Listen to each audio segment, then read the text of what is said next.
خب گرم کردن گردن و بالاتنه رو داریم و همینطور حرکات اصلاحی گردن. دستم رو میذارم پشت کتفم و گردنم رو به سمت مخالف خیلی آروم چرخش میدم. حدود 10 تا حرکت میزنم. دست عوض میشه، با سمت مخالف چرخش 10 مرتبه تکرار میکنم.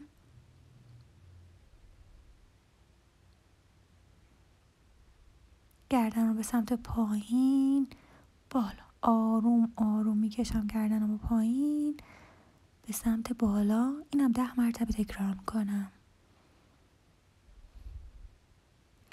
کف دست رو فشار میدم، همینطور با سرم هم کف دستم رو فشار میدم. 10 مرتبه 10 ثانیه.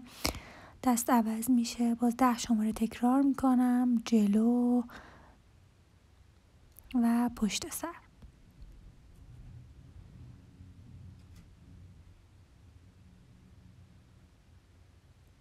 حرکت بعد روی شکمم میخوابم، خیلی آروم بالا تنه رو جدا میکنم و در راستای شونه دستم رو میکشم بالا پایین.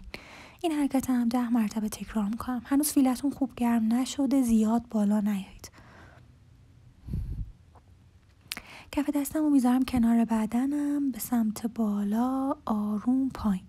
اگر کمر درد دارین دستتون رو جلوتر بذارید و خیلی آروم به سمت بالا به سمت پایین 10 مرتبه تکرار کن.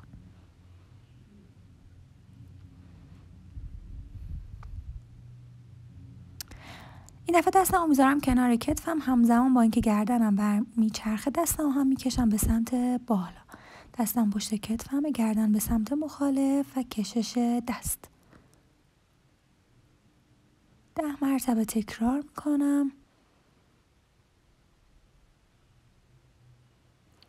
سمت بعدم انجام میدم و 2 مرتبه میام توی حالت روی شکم میخوابم. این دفعه دیگه میام بالا، دستامو میکشم به سمت سرشونه، به سمت بالا، پایین پایین بالا، دستا رو میکشم به سمت بالا.